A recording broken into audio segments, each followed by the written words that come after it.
Hello, my dear students. Let's continue with the further concepts of the dictionary chapter. But before that, let's recall what we have discussed in the previous video. So, in the previous video, we have seen that how we can create the dictionary, how we can access the contents from the dictionary, and how the elements are added. And we have also seen the few methods as keys, values, and the items.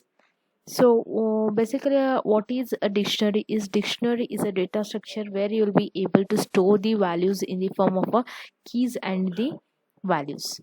So key and value together is said to be as one element into the dictionary, and the order is not going to be that much important in the dictionary. So the values or the elements from the dictionary can be accessed with the help of the keys here. So the differences between the dictionaries and list is with respect to the orders here. So dictionaries are unordered whereas the lists are ordered. And since the dictionaries are unordered, you cannot apply the slicing concept on the dictionary. And in case of the checking or getting the keys which doesn't exist in the dictionary, there you are going to get a key error as a color, whereas in the list you are going to get the same kind of error in the form of a index error message over there as a out of range error. So we have also seen one example as a birthday, where we are going to get the birthdays of a persons as a keys over there. And we have also seen the few methods as the keys, values, and the items. So if you want to access only the keys from the dictionary, you can go for using the dictionary variable with the keys method. And if you want to access only the values, you can go for using the values with the dictionary variable, where you'll be able to get only the values. And together, if you want to access them like keys along with the values, you can go for using the items method. So these all things how you can execute and how you can do them, I have already discussed in the previous video. If you if you have not seen it, please go through the previous video. So in today's class, we'll continue with the further concepts. As we did in the list, where we'll be able to check the specific element is present in the list or not, the same thing we can apply even on the dictionary as well. So checking whether a key or a value exists in the dictionary. So for that, what you can do is you can go for using the in and the not in operators on the dictionaries, or else directly on the dictionaries, or else you can go for using the dictionary variable. So in this case, you can see here the spam is a dictionary variable where we have added the only two elements here. So name and age being the two keys, Zophie and 7 being the respective values of these two keys. That is, name is a key and Zophie is a value, age is a key and 7 is a value here. So the next statement you can see here, we are trying to check. You can check, or you can use this in and the not in operator both on the keys and the values as well.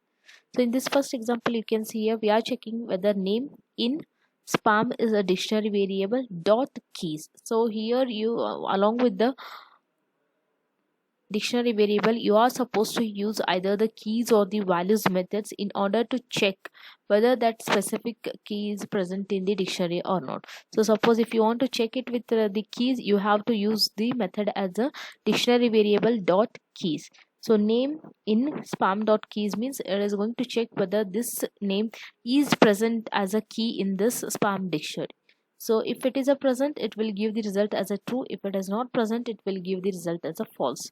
So in the same way, in the second way, here also we are checking it as a Zophie in spam dot values. So you can see here we are checking this Zophie whether it is present as a values in this dictionary spam.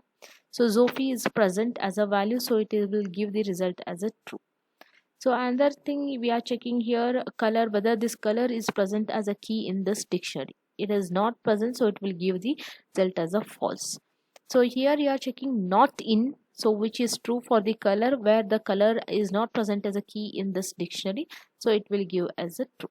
So in this way you can use the conveniently in or the not in operators with respect to the color, or sorry, with respect to the keys or the values on the dictionary variables. So whenever you do it, make sure that you use the keys or the values method in order to clearly tell that whether you want to check it with the key or the values from the dictionary. So coming to the next most important method, the get method, where you are going to use this method frequently when you write the programs here. So how we are going to insert the values in the dictionary is the traditional method to be used to insert the value. I'll just show with you a few example here.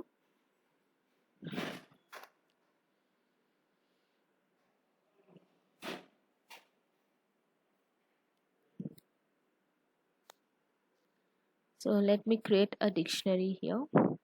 Dict1 is equal to, so I have created an empty dictionary here. Then how you will be add the contents to the dictionary the traditional way. So in the previous videos, I think I have discussed directly by taking the elements to be included into the flower bracket.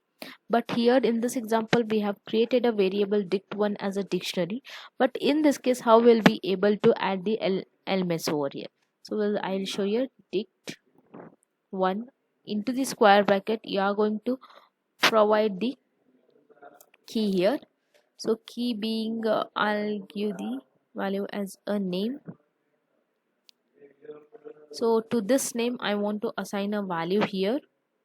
The value being again a string, where it is a John. So I'll simply press the enter. So now I'll check out how the values has been inserted here. So if I print the dict1, you can see here this value, the one kind of the initialization. Once if you have created a dictionary variable, how you are going to add the elements into the dictionaries, the one of the simplest method is in take that dictionary variable name followed by the square bracket, into which you are going to provide the key that you want to make, not necessarily always string. So whatever the key that you want to insert into the dictionary, you have to take it within the square bracket followed by the equal to sign and followed by the value that you want to assign for this key here. So you can see here, once I have done that, you can see here, once I print that dictionary, so you are going to get the name as a dictionary variable and the value being the John for this key here. So name being a key into this dictionary and John being a value to this key. So this is a traditional method, or the most simplest method that you can use. So with contrast to this, where you can do dynamically, once you include start writing the complex program where you will be able to add the elements by checking whether the particular key is present in the dictionary or not. So that can be done with the get method here. So before going into the example, I just want to show it here. So you can see here picnic items is an example where we have taken the picnic items as a dictionary variable, in which we have taken the two keys being apples and cups and 5 and 2 being the respective values. So in the next case, you can see here I am bringing, so here we are printing something directly, we are displaying something here. This is a string with a concatenation operator and this is a conversion. So let's not concentrate every individual character over here. So we'll try to concentrate how does this get method is going to work out here. So you can see here picnic items is a dictionary variable that has been taken dot get. So this is a method that we are applying on the dictionary variable get. So into this, what we are doing here, cups. Here the get method is going to accept the two parameters. See, please do remember here you are going to and the get method is going to accept the two parameters, the first parameter being the key, second parameter being the default value here. So in this case, we'll see what happens here. So plus cups. So what this is going to do is the get method, that get method is going to check for this key, whether this key is present in the dictionary, in this dictionary or not. So the cups is present over here. So once if it is present, so it will just ignore the default value that you have provided here. So in that case, it will fetch the value that has been assigned in the dictionary here. So you can see here I am bringing 2 cups. So why 2 cups here? The value for the cups key in this dictionary is 2 here. So default value will be ignored. Don't get confused here, right? So in the second example, you can see here. So what we are trying here, we are trying the same statement to be used here, the get method on the dictionary variable. But in this case, instead of cups, we have taken the x as a key. So if you concentrate on this dictionary elements here, the x key is not present over here. So in this case, what happens? What the get method is going to do? So if the key is not present in this dictionary, the default value is going to be considered to be printing by adding this into the dictionary.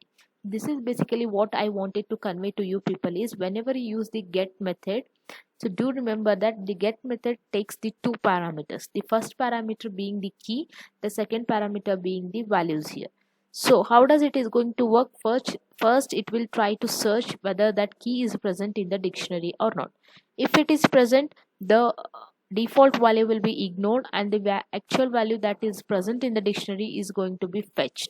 If the key is not present, then the default value is going to be taken to be fetched along with the insertion of this key into the dictionary here. So I hope you understood how the get method is going to behave here. So with an example, I'll show you here.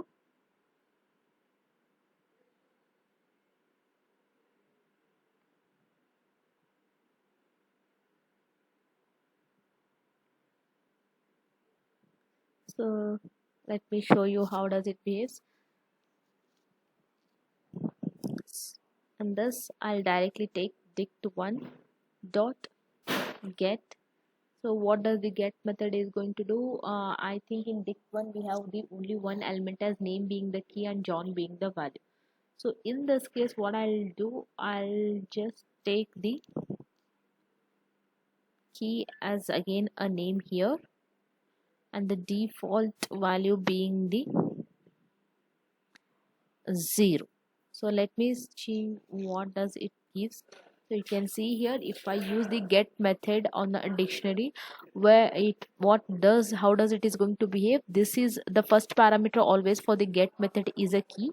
So the get method is going to check this key, whether this key is present in this dictionary or not.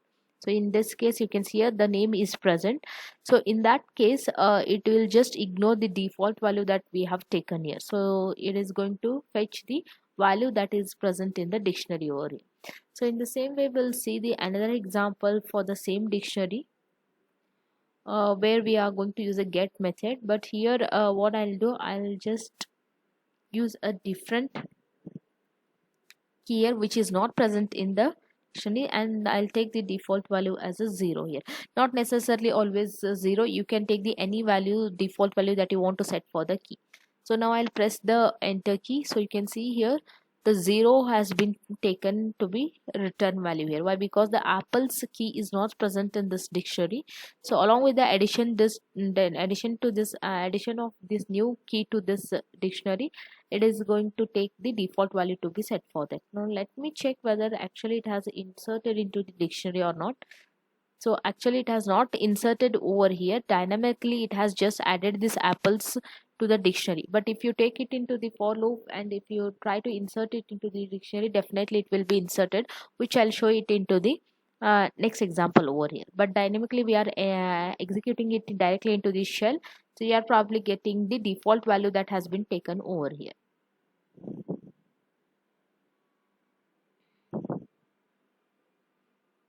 Okay, so let's continue with the next syllabus here. So make sure with the brackets that you are going to use. So in this example, you can see here picnic items of eggs plus x you are taking. The x is not present over here. So it is going to give you the key error message as the x key is not present in the dictionary. So get method. So I want you to remember when you can use the get method and how does it is going to behave. So get method is always going to accept the two parameters. First parameter being the keys, second parameter being the default value. So first it will search for the key whether it exists in the dictionary or not. If it exists, the values in the dictionary will be fetched. If it doesn't exist, the default value is going to be considered. So the one more function we are going to discuss here is the set default here. Just a minute. Okay. So one more function that we are going to discuss that you can apply on the dictionary variable is the set default here. So let's see what has been taken in this example here. Spam is a dictionary variable where it has the certain elements in it. So in which you have the name as a key, puka as a value, age as a key, and the phi as a value. So in the next statement, what we are trying, if color not in spam. So what we are trying to do here in this entire example, we are trying to insert the new key into the dictionary if that key is not present in the dictionary. For example, you can see here in this example we have the name and the age as a keys, and what we are trying to do in the next statement is we are trying to check whether the color is present in this dictionary or not as a key. If it is not there, then you want to insert that with a value as a blank. So this is a traditional method, or you can see the simplest way where you can use it in the program to insert or to add the new elements into the dictionary based upon checking whether that particular key is present or not. So this can be still reduced. The all these three test statements can be simply written with a single statement by using the set default method here. So what has been done here, we'll see here. So the same dictionary has been taken. So instead of these two statements where first we are checking for whether that key exists or not, if it doesn't exist, then we are inserting it with the some value here. So instead of using these two statements, we can directly do it with a single method as a set default. So how the set default method is used, what is the syntax here? So it has to be used on a dictionary variable dot set default, and where it is going to accept the two parameters. So what it is going to do, it is going to accept the first parameter being a key and second parameter being a value here. So you can see here, this is going to insert it. First it will check whether it is a present or not. If it is present, it is going to insert that with a specific value here. So once it has been inserted, you can see, check it by printing that dictionary variable. So if you print it, you can see here color has been inserted with the black value here. So in the next case, where we are trying to do the same thing, spam dot set default color with a different value. You can see here in this example, we have taken the same key to be again inserted, which is already there, with a value white here. But in that case, what happens, how does the set default is going to behave is, the set default is going to first, it is going to check for the existence of the first parameter as a key. If it exists, then it is not. If it exists, the already the value that has been assigned is going to be considered as it is, and the new value that you are going to pass will not be affected to the, if the already key is existed over there. Right, so you can see if you want to print, you can see here the color has been not altered even if you execute the set default with already existing key with a new value here. So do remember here, whenever you use the set default method, so it is going to insert that key with a new value only if that key is not present in the dictionary. If that key is already present in the dictionary, then it is going to simply return the value that has been already assigned to that key. So it will just ignore the value that has to be given as a new here. So we'll discuss the same thing here with the execution, so that will be more clear to you. So we'll take the dict1, the same dictionary with set default function. The set default function is going to take the two parameters, the first parameter being the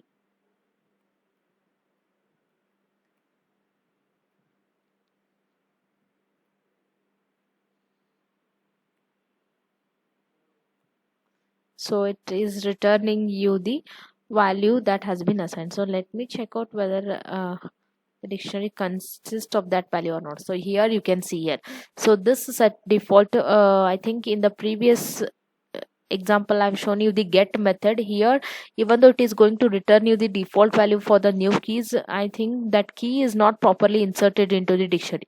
But if you use the set default method, here it is, what it is going to do, it is going to check for that key existence, so whether the mango is present in this dictionary one or not. So if it is present, if it doesn't present, it is just going to insert that into that dictionary along with the value that you have taken as a second parameter to this set default method. So let me give you one more information here. So will execute the same function here, set default. I'll take the same key here, the mango. I'll take the different value as a 8 here. So now I'll press the enter. So you can see here, even though you have taken the same key value along with the new value here, it is going to return you the old value that has been already taken into the dictionary. So even if you check, even if you want to check what value has been taken in from the dictionary, so mango still it has the value 7. So what does you can conclude here is, if you use the set default with already existing key. So how does it is going to be? First it will check whether this key is present in the dictionary or not. If it is present, then the value that you have taken here will not be changed.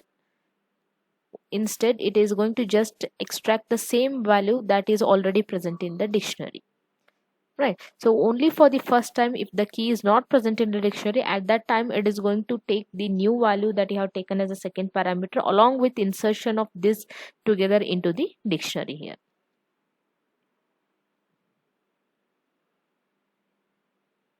So we'll see how does these two functions are going to help you in the program. Yes, so character count.py is a program where we are taking a string where we want to create a dictionary to keep a count on how many times the each character has repeated there.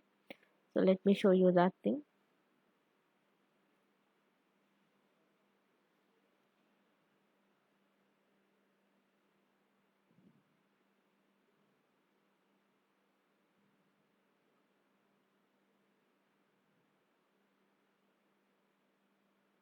So here is example you can see here. So what has been done in this example is here a string has been taken as it was a bright cold day in April and the clocks were striking 13. So this is a simple statement. Don't worry about what is the meaning of this sentence. So it is just an example of a string.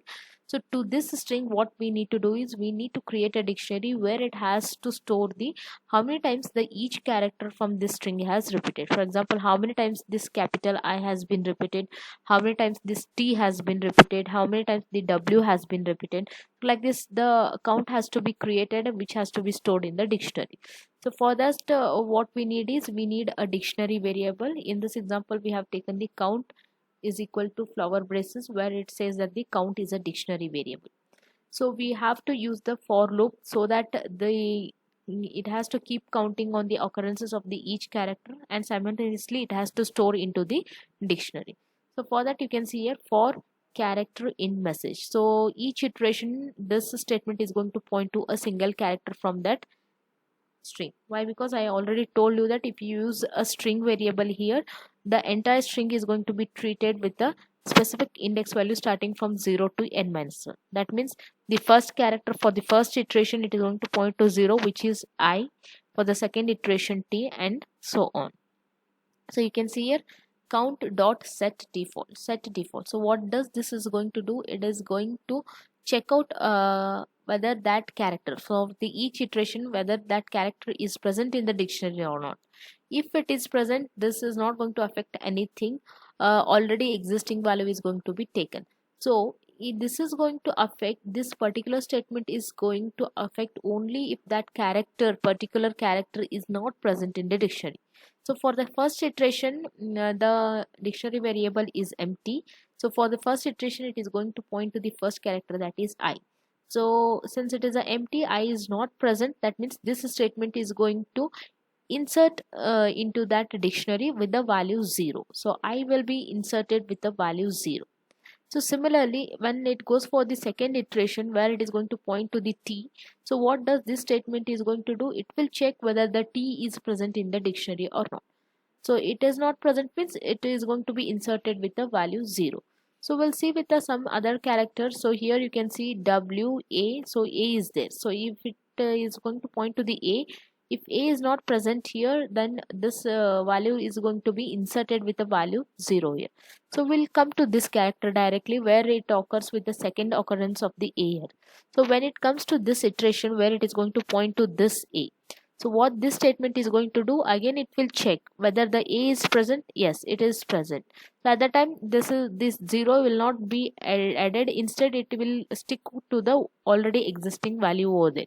But at that time what it is going to do when it occurs or when it points to the second occurrence of the A. So count of character means count of A, that is the key will be A, is equal to the value will be incremented by the 1. If it is 0, then if only to make it as 1 you are going to increment it by the 1. So like this it is going to continue until and unless it ends with the dictionary here. So at the last we have printed a, or else we have displayed the dictionary where it has stored all the occurrences, the count of the occurrences of the each character from this string here. So let me show you the result here.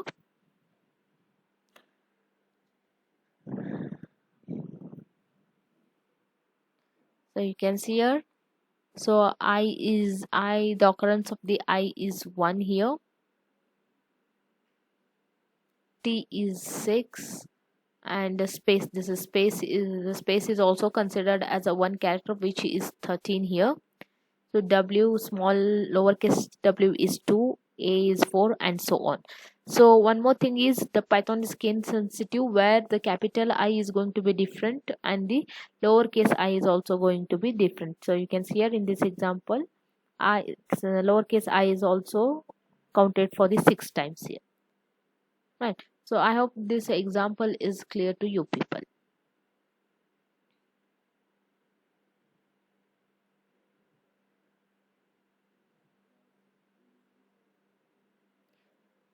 Okay. So coming to the next example, or else where we are going to see the one more module known as a pretty printing. So let's discuss some of the real-time examples where you can use this dictionary, or where the dictionary can be effectively used. I hope everyone is familiar with the tic-tac board game, which you usually play with the X and the O's over there. So the same kind of the game you can develop using a simple dictionary concept here. So I hope I need not have to explain you how it needs to be played. So basically this is the structure that is used for playing the tic-tac-toe board. So how you are going to identify the position or the location of the each character from this board is, so it is top hyphen left, top hyphen middle, top hyphen right, same way middle L, middle M, mid R, last one is low L, low M, and the low R. So to this, what we are supposed to do now is we are supposed to write a program where we are going to ask for the each turn to enter the X and O, so that the board gets filled over here. So however, you don't have the complete solution where you can judge the winner of the player here, but instead we can just make the appearance, or we can create a program where we are going to draw this structure board, and where we can insert the X and O's entered by the two players there. So let's see where we have done it. So let's see with the program itself.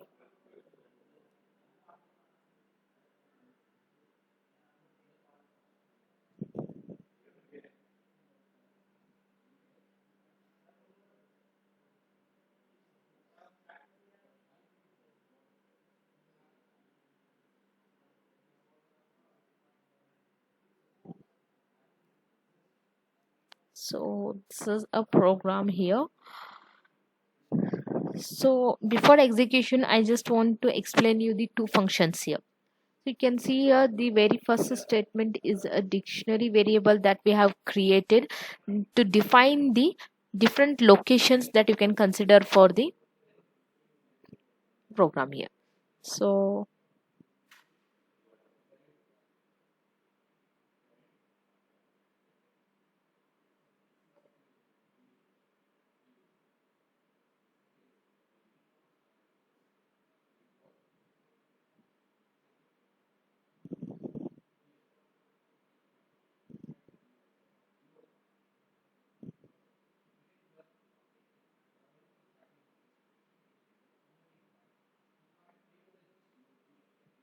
so in this case, you can see here,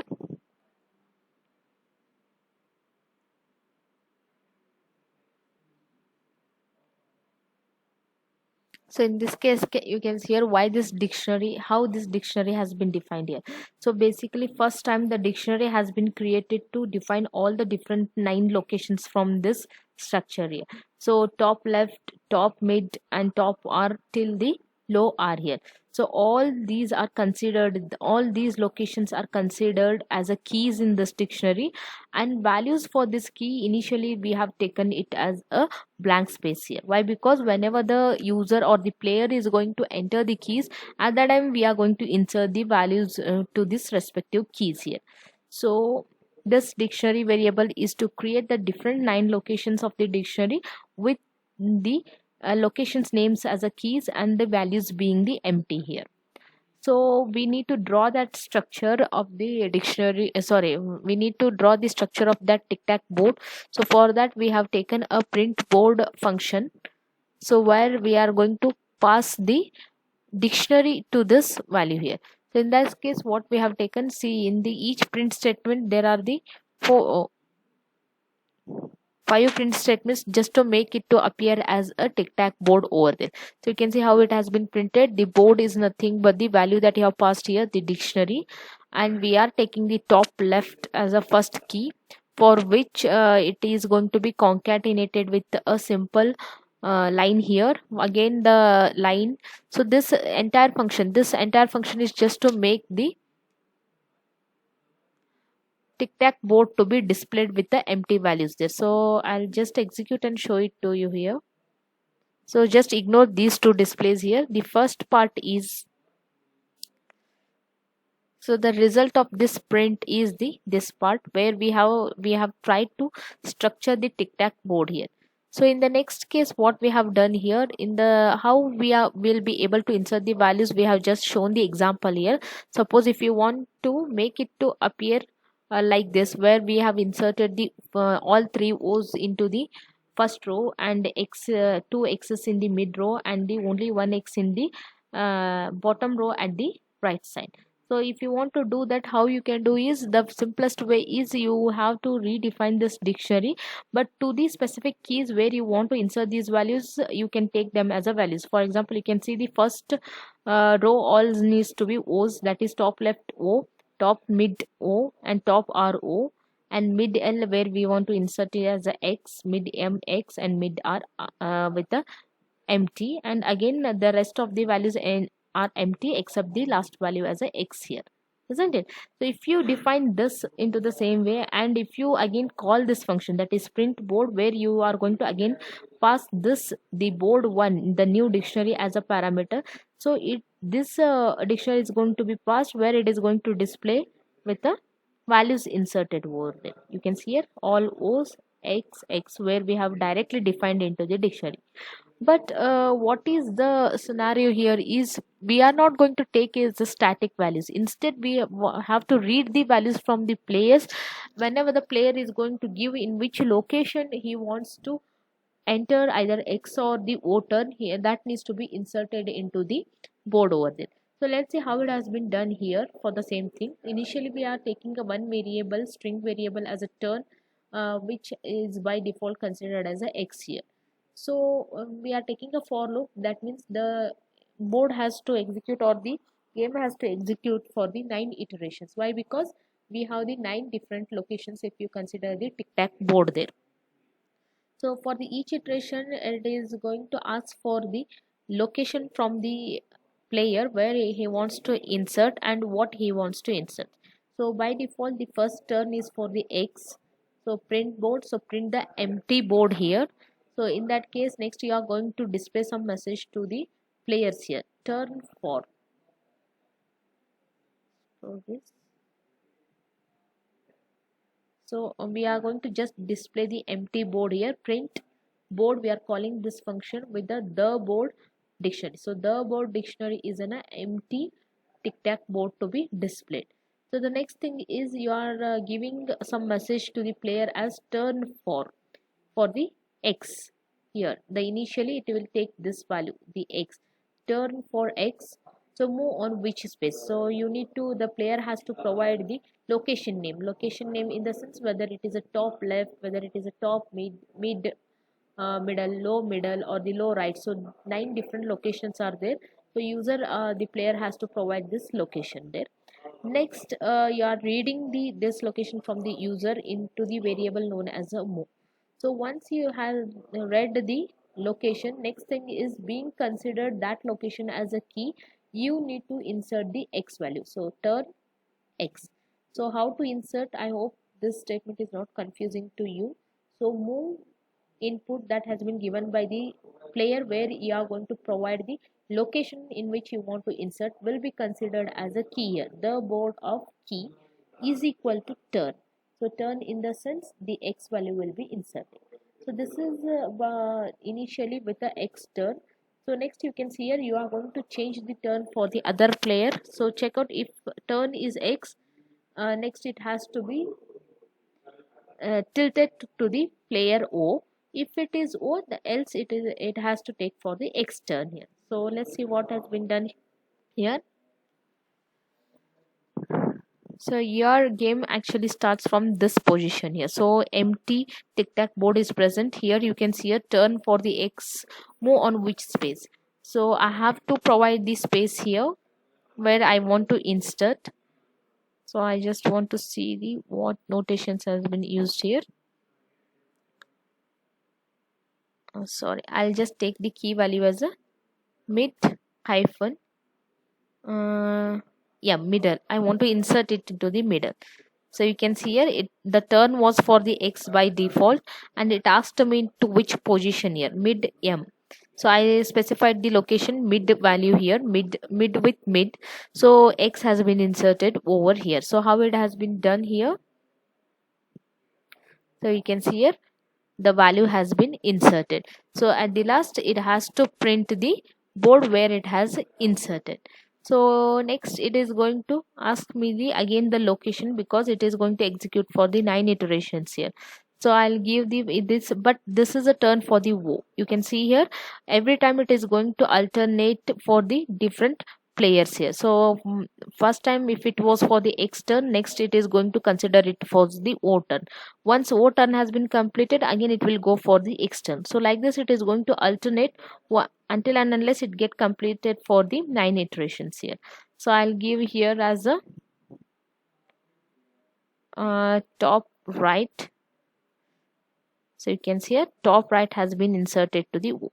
So this is the very simplest way that I have shown that where you can use the dictionaries. So this is a very simple realistic example where we have developed the tic-tac-toe game where we are going to give the chances for the two players to insert the values. And this example is to just to show you that how you effectively you can use the dictionaries to develop the such kind of the real-time examples.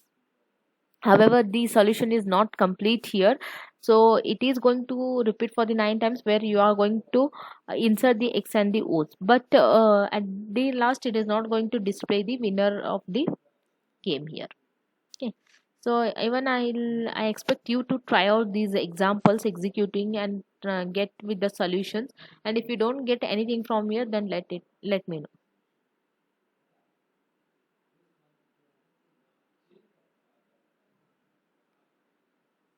Okay, coming to the last concept from this chapter, that is the nested dictionaries and the list. So already I have told you the how the nested lists are going to work out. In the same way, the nested dictionaries can also be used. So here is an example you can see here. So all guess is a dictionary variable where we have taken, but the elements of dictionaries are not only the keys and the values. So in this example, the key is a string, whereas value is again the another dictionary here. So this can also be used here.